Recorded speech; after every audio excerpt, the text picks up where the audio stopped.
चलिए दोस्तों, आज हम साइंस के कुछ महत्वपूर्ण क्वेश्चन को आज हम सॉल्व करेंगे। आज हम लोग अध्ययन करेंगे जो कल 18 फरवरी को 18 फरवरी के एग्ज़ाम में आने वाले संभावित प्रश्न होंगे। चलिए देखते हैं। यहाँ से पहला क्वेश्चन में कहता है, पहला क्वेश्चन है दोस्तों कि किस दर्पण की फोकस दूरी ऋणात्मक होती है। एक क्वेश्चन तो सबसे आसान क्वेश्चन है कि किस दर्पण की फोकस दूरी ऋणात्मक होती है। तो ऑप्शन जानते हैं हम लोग कि बी जो होता है, बी जो होते हैं उसका जो है फोकस दूरी हमेशा ऋणात्मक होती, अवतल दर्पण की फोकस दूरी ऋणात्मक होती है। चलिए ऑप्शन नंबर बी हो जाएगा। आगे की ओर चलते हैं। नेक्स्ट क्वेश्चन कहता है दर्पण की फोकस दूरी और वक्रता त्रिज्या में क्या संबंध है। दर्पण की फोकस दूरी ये जानते हैं F बराबर R/2 होता है। F बराबर R/2, तो F बराबर R/2 ऑप्शन नंबर हमारा बी हो गया। चलिए आगे बढ़ते हैं। आगे कहता है समान दृष्टि के लिए स्पष्ट दूरी की न्यूनतम दूरी कितना होना चाहिए। ध्यान देना है, ये जानते हैं समान दृष्टि की जो है न्यूनतम दूरी 25 सेंटीमीटर होता है और अधिकतम दूरी अगर कहेगा तो इन्फिनिटिव हो जाएगा, अनंत हो जाएगा। ध्यान देना है क्वेश्चन में कि अधिकतम दूरी पूछ रहा है कि न्यूनतम दूरी पूछ रहा है। चलिए आगे की ओर चलते हैं।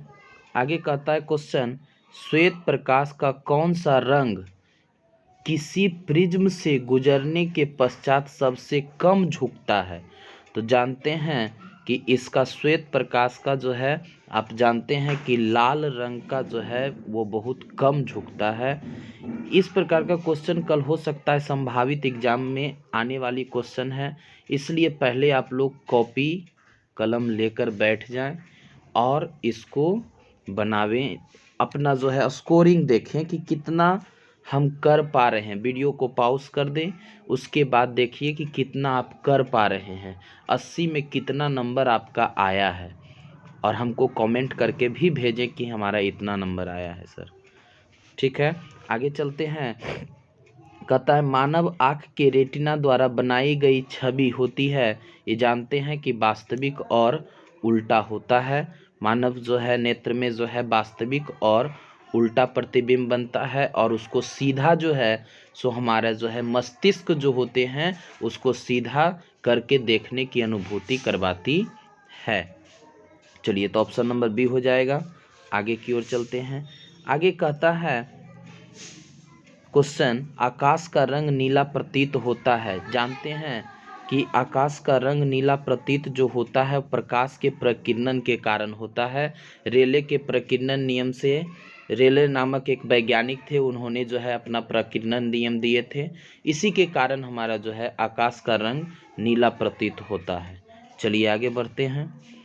नेक्स्ट क्वेश्चन कहता है कि किस दर्पण से वस्तु की प्रतिबिंब बड़ा बनता है। याद रखिएगा कि अवतल दर्पण से तीनों प्रकार का प्रतिबिंब बनता है।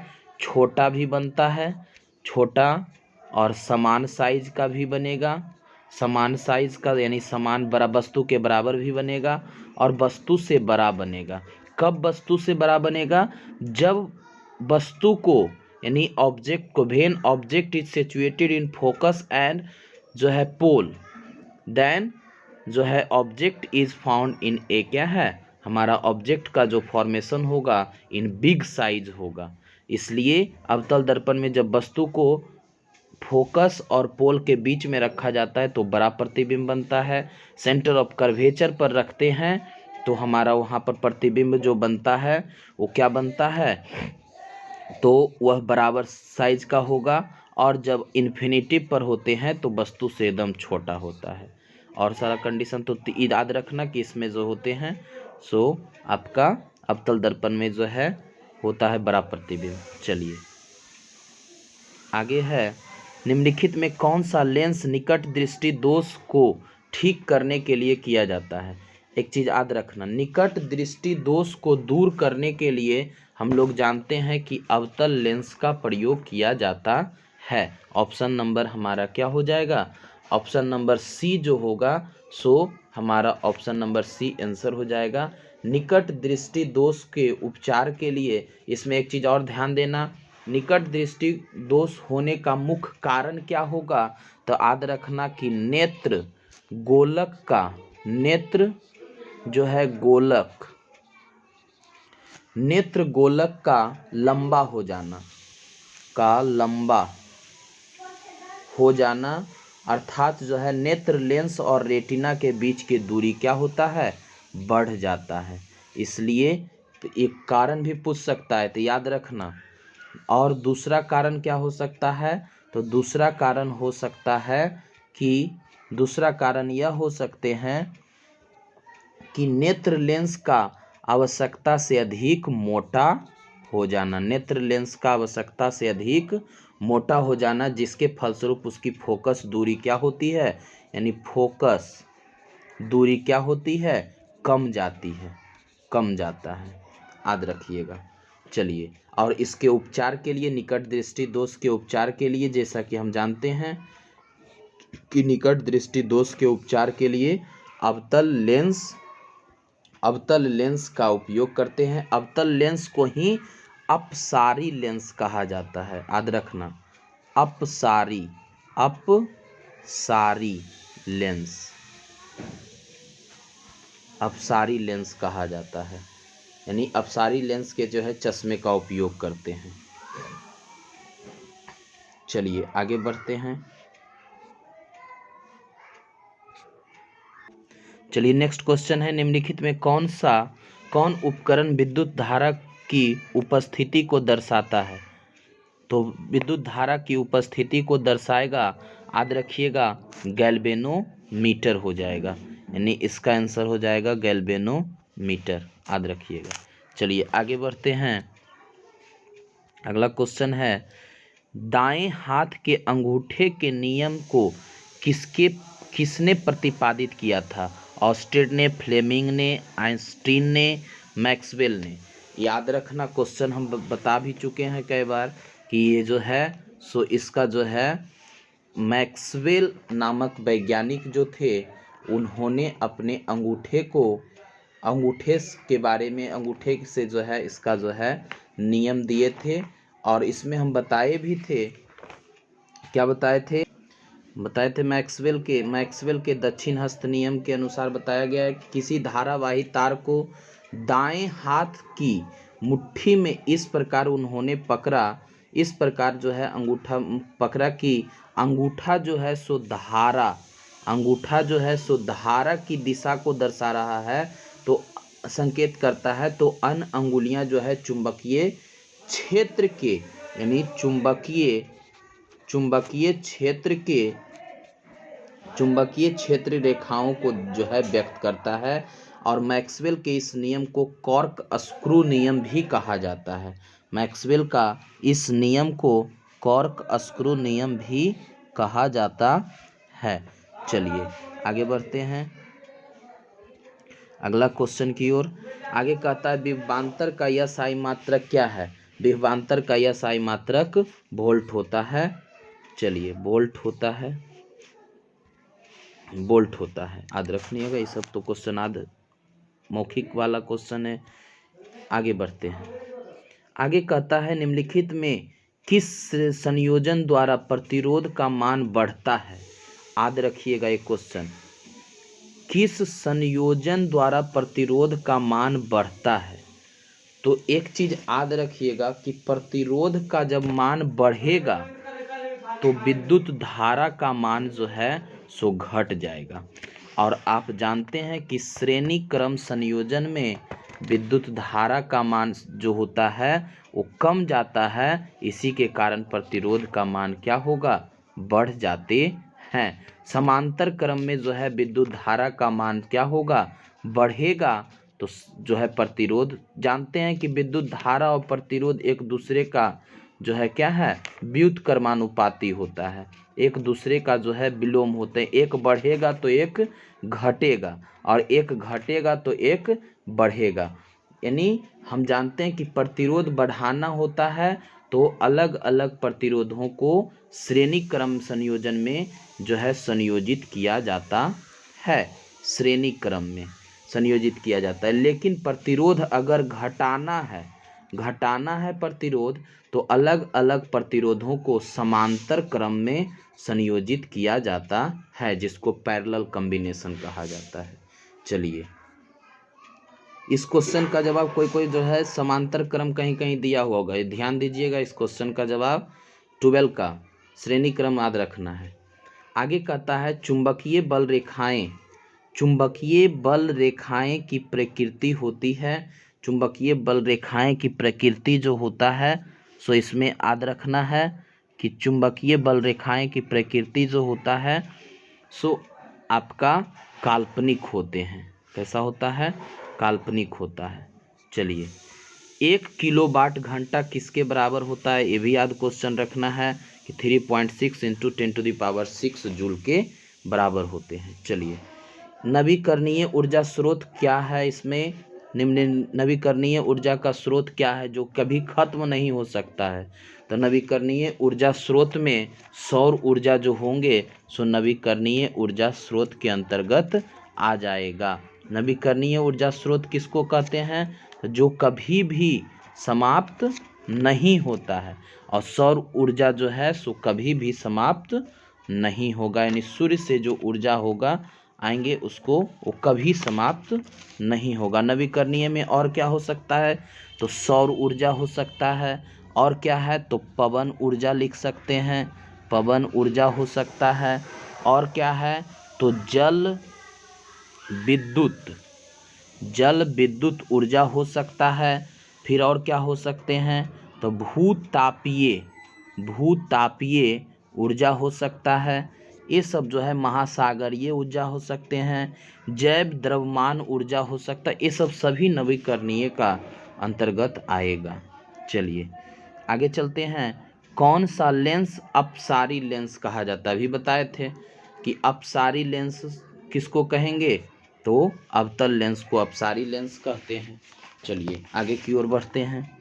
नेक्स्ट क्वेश्चन आगे है, प्रकाश का प्राथमिक वर्ण कौन सा है। लाल भी होता है, हरा भी होता है और नीला भी, यानी ऑप्शन नंबर डी हो जाएगा। चलिए, निम्नलिखित में कौन नेत्र का रंगीन भाग होता है। ये क्वेश्चन को याद रखिएगा कि इसका जो है रंगीन भाग जो होते हैं सो आइरिस जो होता है सो इसका रंगीन भाग होता है।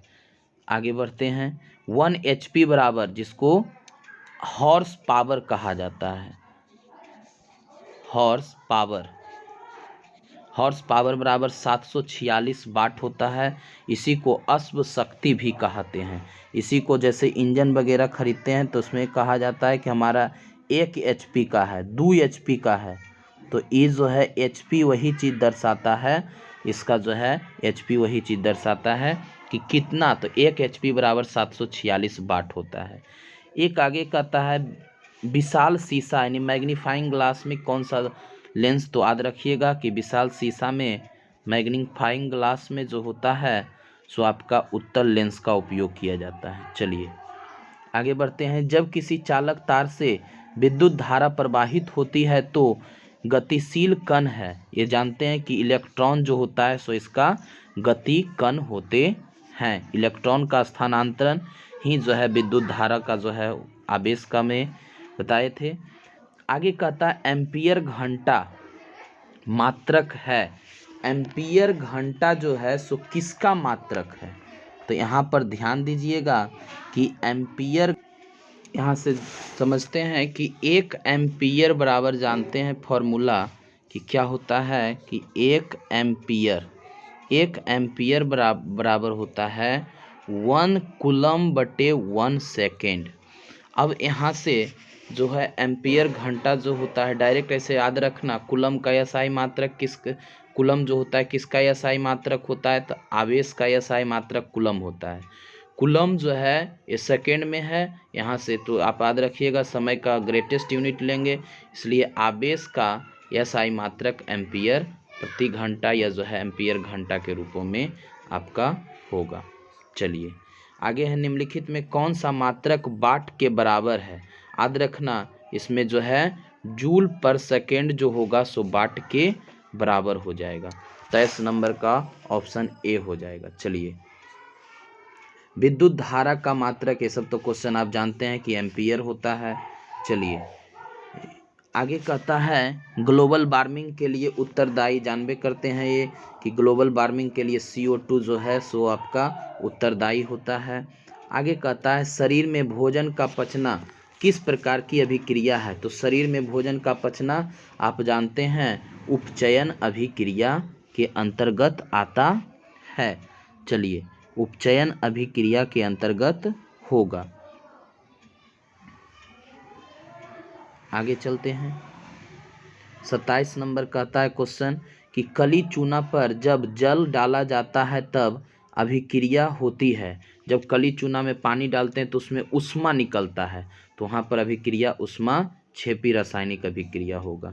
चलिए आगे कहता है निम्नलिखित में कौन सबसे अधिक अभिक्रियाशील धातु है। इस क्वेश्चन में ध्यान दीजिएगा, अभिक्रियाशील धातु जो है तो हम बताए थे कि अभिक्रियाशीलता का जो है आप याद करके रखिएगा कि कौन कौन सा धातु कौन किस रूपों में जो है उसका अभिक्रियाशीलता जो होता है बढ़ते हैं घटते हैं, उसका जो है हम याद करने का तरीका भी बता चुके हैं। तो ध्यान देंगे कि अभिक्रियाशील जो धातु होगा वो अभिक्रियाशील हमारा हो जाएगा कॉपर जो होगा वो कॉपर इन सभी में सबसे अधिक अभिक्रियाशील धातु होते हैं। सबसे ऊपर जो है बताए होंगे कि अभिक्रियाशीलता समूह में पोटेशियम, फिर आपका Na बताए थे, सोडियम, कैल्शियम, ऐसे करके मैग्नीशियम Mg चलेगा, फिर एल्युमिनियम हो जाएगा, फिर आपका Zn जिंक हो जाएगा, और उसके बाद Fe हो जाएगा, लोहा जिसको आयरन कहते हैं, Sn हो जाएगा, Sn के बाद Pb हो जाएगा, Pb आपका जिसको लेड कहते हैं, और इसके हाइड्रोजन से फिर आपको बताए थे कि नीचे जब जाते हैं तो कॉपर आता है, कॉपर के नीचे Hg आता है, और Hg के नीचे Ag आता है जिसको सिल्वर कहते हैं, Ag के नीचे Au आएगा जिसको सोना कहेंगे, और सबसे लास्ट में प्लेटिनम, जो कि ये सब बहुत कम अभिक्रियाशील है। यहाँ पर ऑप्शन दे रहा था कॉपर, पारा और एल्युमिनियम, आपका जो है सिल्वर और आपका जो है सोना। तो देखिए कॉपर जो है सो AgHg पारा से, और Ag जो है यानी सिल्वर से, और Au से ऊपर है, तो वही कह रहा है कि सबसे अधिक अभिक्रियाशील कौन है। तो इस ऑप्शन में Cu जो है सो सबसे अधिक अभिक्रियाशील हो जाएगा। अब ऑप्शन के अनुसार देखते चलना है, इसलिए इसको याद करके जाना, कल हो सकता है और दूसरा क्वेश्चन पूछ दे इसमें। चलिए चूना जल का रासायनिक सूत्र क्या होता है। तो चूना जल का रासायनिक सूत्र जो होते हैं सो ऑप्शन नंबर डी हो जाएगा, CaOH2 का होल टॉय हो जाएगा। चलिए कोई विलयन लाल लिटमस पत्र को नीला कर देता है तो उसका pH मान होगा। अब अगर कोई विलयन लाल लिटमस पत्र को नीला कर रहा है तो इसको हम याद करने का तरीका बताए थे कि, तो पूछ रहा है कि क्या होगा। तो याद रखना, इसको याद करने का तरीका छोलनी, इससे याद हो जाएगा, एग्जाम में गड़बड़ाइएगा नहीं। इससे याद रखना कि छोलनी से यानी क्षारक जो है सो लाल लिटमस पत्र को क्या करता है, नीला करता है। और जब छोलनी याद रहा तो क्षारक लाल लिटमस पत्र को नीला किया तो जो है क्या है, अम्ल क्या होगा, एसिड जो होंगे सो नीले लिटमस पत्र को लाल करेगा। अब यहाँ देखिएगा, और pH वैल्यू जानते हैं कि 7 से जिसका कम होता है वो अम्ल होता है, और 7 से जो अधिक होते हैं उसको क्षार कहते हैं। अब यहाँ से कोई विलयन लाल लिटमस पत्र को नीला कर रहा है तो लाल लिटमस पत्र को नीला कर रहा है, तो समझ जाना है कि वो क्या होगा, क्षार होगा। और क्षार का पीएच वैल्यू क्या होता है, 7 से अधिक होता है। तो 7 से अधिक 11 भी होगा और 10 भी होगा, यानी ऑप्शन नंबर हमारा डी हो जाएगा, ध्यान रखना।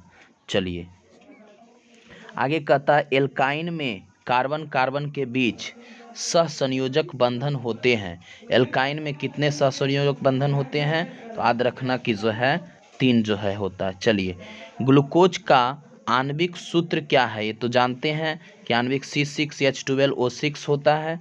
चलिए 33 नंबर कहता है उच्च बसीय अम्लों के सोडियम लवण कहलाते हैं। जो उच्च बसीय अम्ल होगा उसका जो है याद रखिएगा कि साबुन कहलाता है। चलिए आगे कहते हैं CHO अभिक्रियाशील जो है मूलक को कहा जाता है। ये आपका है 34 नंबर का, आपका एल्डिहाइड कहा जाता है। ये बहुत इंपॉर्टेंट क्वेश्चन है, इसको याद रखिएगा।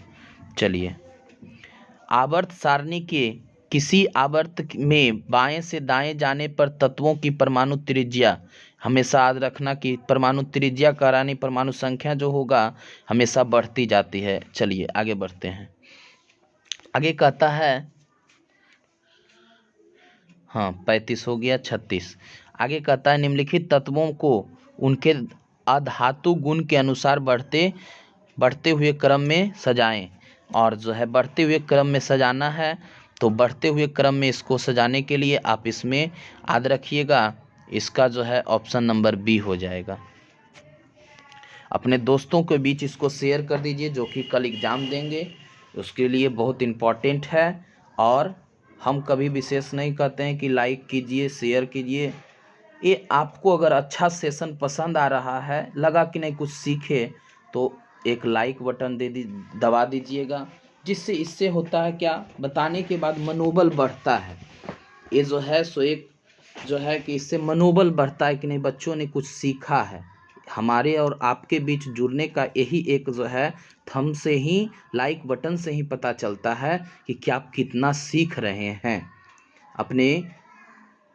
चलिए आगे बढ़ते हैं। 36 के बाद 37 नंबर सिलिकॉन क्या है, तो ये जानते हैं कि सिलिकॉन आपका क्या है, उपधातु है। आगे चलते हैं। 38 में निम्नलिखित में कौन विद्युत धनात्मक तत्व है। विद्युत धनात्मक जैसे बताए हैं कि, तो आप जानते हैं इसमें कि सोडियम का इलेक्ट्रॉनिक कॉन्फ़िगरेशन 281, जिसके बाह्यतम कक्षा में एक इलेक्ट्रॉन होता है, 1 2 3 होते हैं, तो वो क्या करता है, त्यागता है। और यहाँ पर कार्बन है, तो कार्बन जो है इलेक्ट्रॉनिक कॉन्फ़िगरेशन इसका 2 और 4 के रूपों में 6 होता है कार्बन का, तो 2 और 4 के रूपों में होगा। तो इसलिए इसमें जो है आपको याद रखना है कि विद्युत धनात्मक तत्व जो होगा सो सोडियम आपका 1 इलेक्ट्रॉन इसमें जो है क्या करेगा, त्यागेगा। यानी विद्युत धनात्मक इसमें अगर कहेगा तो सोडियम मारना है। चलिए आगे बढ़ते हैं। टिहरी बांध का निर्माण किस जो है प्रदेश में किया गया है, याद रखना इसको कि उत्तर प्रदेश में यह किया गया है।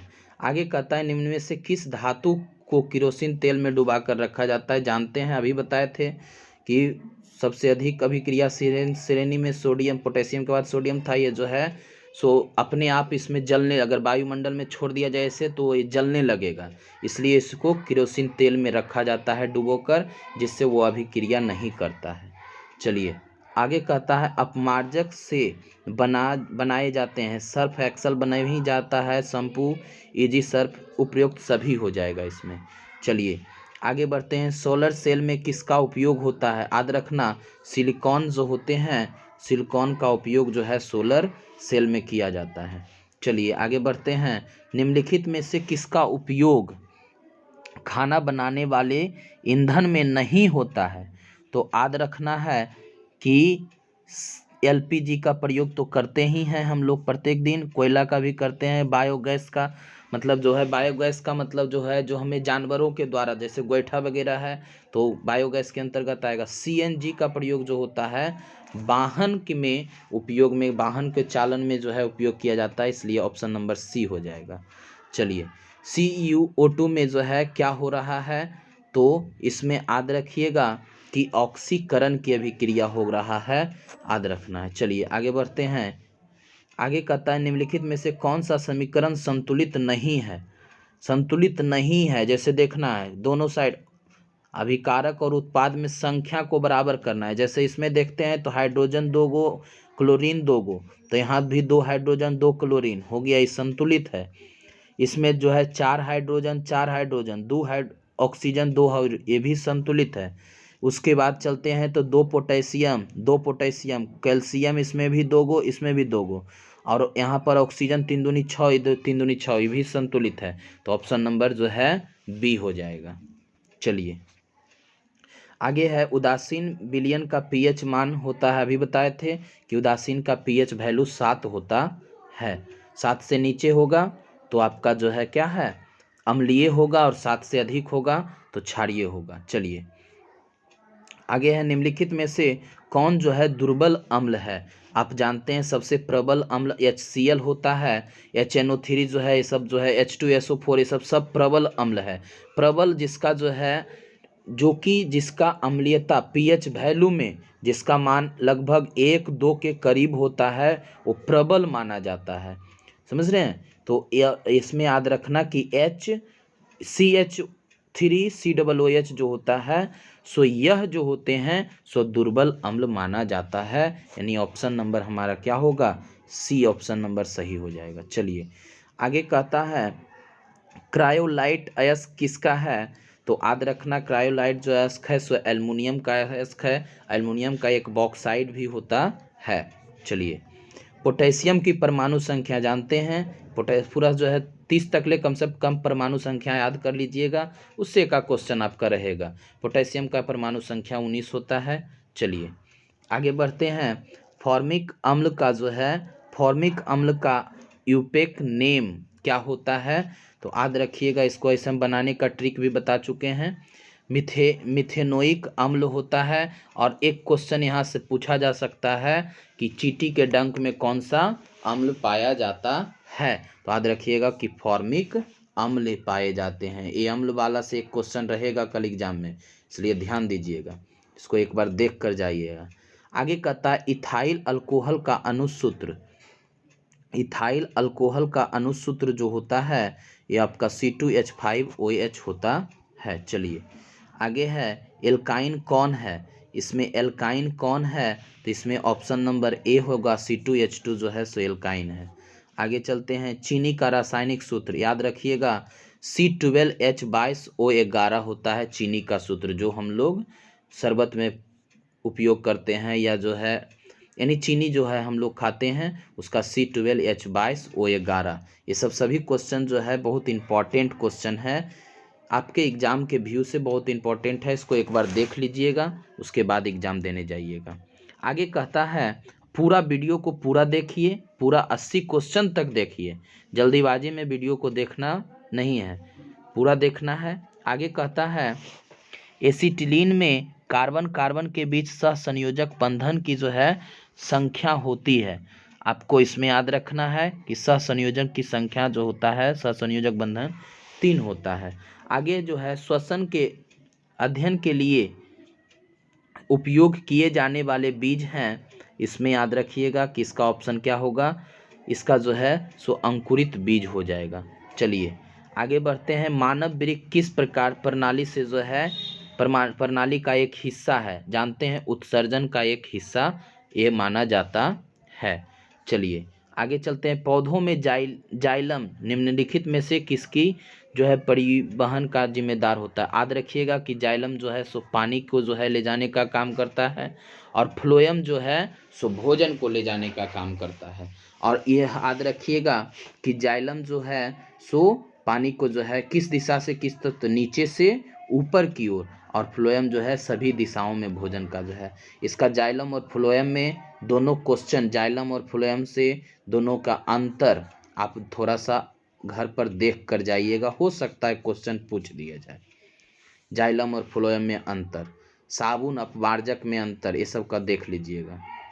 आगे कहता है नेक्स्ट है कि श्वसन के दौरान कौन सी गैस निकलता है। तो आसान क्वेश्चन है, आपका क्या हो जाएगा, श्वसन के दौरान आपका निकलने वाला जो गैस है वो आपका CO2 हो जाएगा। चलिए, फलों के पकने के लिए किससे नियंत्रित किया, निम्न में से किससे नियंत्रित किया जाता है? आपको याद रखना कि यह जो होता है इसमें एथिलीन जो होते हैं सो फलों के पकने के जो लिए जिम्मेदार माना जाता है। और बाकी जो है ऑक्सीन है और बहुत सारे जो हार्मोन, ऑक्सीन हो गए, जेब्रेलिन हो गया, ये सब सभी हार्मोन, साइटोकाइनिन हो गए, ये सब साइटोकाइनिन जो होते हैं ये हार्मोन वृद्धि को उत्प्रेरित करते हैं। साइटोकाइनिन जो है यह फिर जो है जेब्रेलिन की जो है, जैसे जेब्रेलिन काम करता है उसी की भांति कोशिका दीर्घ में भी ये सहायक होता है। ये आपका साइटोकाइनिन जो होते हैं। और क्या साइटोकाइनिन का काम होता है? तो साइटोकाइनिन जो होते हैं पार्श्व जो है कलिकाओं के वृद्धि में सहायक होता है। साइटोकाइनिन बीजों को अंकुरन में भी सहायक होते हैं, ये सब होता है। उसके बाद जेब्रेलिन का क्या काम होता है? तो यह पूरे जो है, ध्यानपूर्वक इसको समझिएगा, जेब्रेलिन का जो है पूरे पौधे में कोशिका दीर्घ में सहायक होता है। और क्या है? तो जड़ों के विकास को रोक देता है। यह जेब्रेलिन जो होते हैं सो जड़ों के जो है यह जो है अपस्थानीय जड़ों के जो है अपस्थानीय जो जड़ होते हैं उनके विकास को रोक देता है। यह बीजहीन फलों में विकास में सहायक होता है जेब्रेलिन। ये सब जो होता है यह बीजों के प्रसुप्त, ये बहुत इंपॉर्टेंट है, पूछा जाएगा क्वेश्चन कि यह बीजों के प्रसुप्त को भंग करने के लिए कौन सा हार्मोन उत्तरदायी होता है? तो आपका जिब्रेलिन हो जाएगा। उसके बाद आपका ऑक्सीन हार्मोन जो है सो ऑक्सीन हार्मोन का काम होता है, यह मुख्य रूप से ऑक्सीन हार्मोन क्या करते हैं? तो यह तने और शीर्षस्थ भाग में कोशिकाओं का विभाजन में तेज कर देता है, जिसके कारण जो है, जिससे जो है लंबाई में वृद्धि होती है। पौधे की जो है लंबाई में वृद्धि होने का कारण मुख्य रूप से ये होता है। यह बीजों के अंकुरन को भी बढ़ाता है। जाइलम उत्तकों को जो है विकास में भी सहायता ये करता है। यह जो है बीजहीन फलों को उत्पादन में सहायक होते हैं। सभी के बारे में हम जान गए। चलिए आगे कहता है न्यूरॉन का वह हिस्सा जहाँ जो है जानकारी सही हासिल किया जाता है। तो याद रखना इसको, डेंड्रॉन बताए थे। न्यूरॉन का जो है ऐसे करके फिगर भी हम लोग बताए होंगे, ऐसे करके ये इस प्रकार जो है चलता है। यहाँ पर से जो है बहुत सारे जो है आपका इस प्रकार बताए हैं। तो इस प्रकार यहाँ जो है डेंड्राइन और डेंड्राइटस इधर जो होते हैं पर अलग अलग जो है यहाँ पर भागों में, वो सब बता चुके हैं। चलिए आगे चलते हैं। निम्न में से कौन जो है आपातकाल का हार्मोन कहा जाता है? आपातकाल हार्मोन, आपातकाल हार्मोन आप याद रखिएगा कि जो है एड्रेलिन जो होता है आपातकाल हार्मोन। जैसे कभी कोई चीज़ चला रहे हैं या अचानक जो है कभी कभी जो है स्रावित होने वाला हार्मोन जो होता है तो एड्रेलिन होता है। निम्नलिखित में से कौन सी जो है अनैच्छिक क्रिया नहीं है? उल्टी आना ये अनैच्छिक क्रिया है, माना जिस पर आपका नियंत्रण, ऐच्छिक मतलब जिस पर आपका नियंत्रण हो, अनैच्छिक मतलब जिस पर आपका नियंत्रण नहीं हो। उल्टी को जो है आएगा तो आप नहीं रोक सकते हैं, अगर रोकते हैं तो गड़बड़ हो जाएगा। दिल का धड़कन को भी नहीं रोक सकते हैं। अधिक जो है लार निकलना, इसको भी नहीं रोक सकते हैं। इमली उमली देखे, कुछ मिठाई और देखे तो लार आना शुरू कर देगा। तो इसको अब चबाना, कुछ खा रहे हैं, किसी को चुरा कर अगर खा रहे हैं तो किसी को देखो तो मुंह बंद कर दिए, तो चबाना जो है सो एक क्या है आपका ऐच्छिक क्रिया हो जाएगा। चलिए मानव में जो है गर्भ की अवधि कितना होता है? तो याद रखिएगा 270 दिन होता है, 9 महीना। गंगा जो है एक्शन प्लान कब शुरू किया गया था? तो जानते हैं 1985 में आपका जो है किया गया था। चलिए आगे बढ़ते हैं।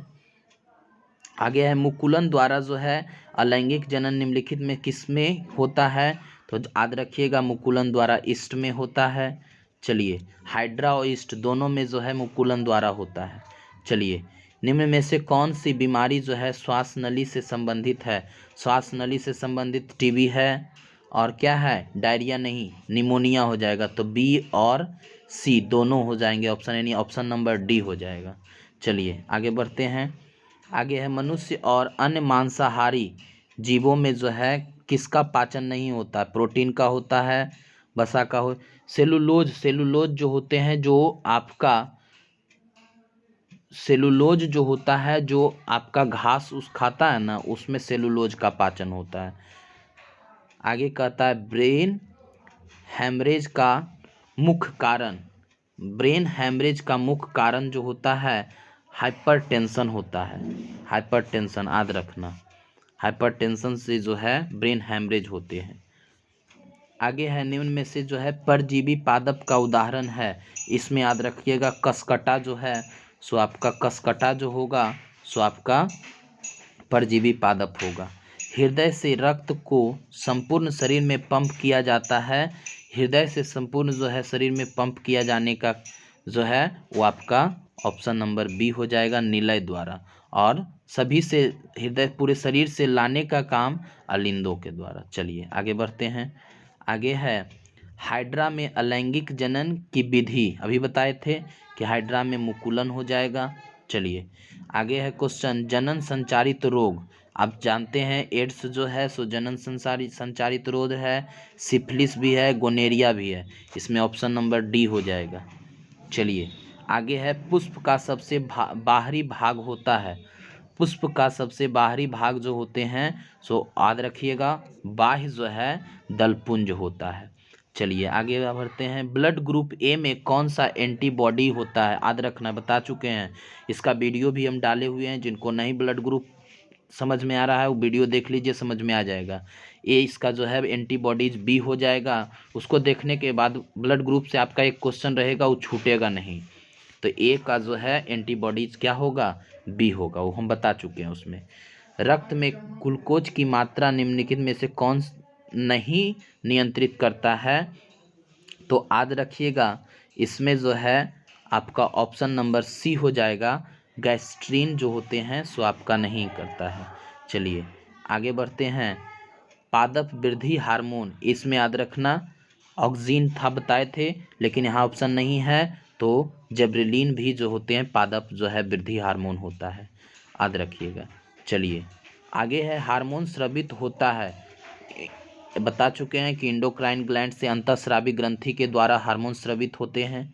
चलिए आगे है दो प्रकार की ग्रंथियां, इंडोक्राइन ग्लैंड और एक्सोक्राइन ग्लैंड्स, तो अंतःस्रावी ग्रंथियां के द्वारा हमारा हार्मोन स्रावित होता है। मनुष्य के मुख जो है गुहा में कितने जोड़े जो है लार ग्रंथि होती है, तो इसमें आप याद रखिएगा 3 जोड़े जो है आपका लार ग्रंथि होता है। चलिए एंड्रोजन जो है सो यह किस प्रकार का है, तो मेल हार्मोन होता है। ये जो होते हैं एक चीज़ याद रखना, ये जो है सेक्स हार्मोन माना जाता है, सेक्स को उत्तरदायी करने के लिए ऐसे जो होते हैं ये ज़्यादातर उत्तरदायी, एस्ट्रोजन जो होता है सो मेल हार्मोन होता है, ज़्यादातर उसको जो है उसको स्रावित करने के लिए उत्तरदायी होती है, इसलिए इसको मेल हार्मोन ठीक करना है। आगे है मटर को अपने प्रयोग के लिए किसने चुना, मेंडल ने प्रयोग के लिए अपना जो है मटर का पौधा को चुना था।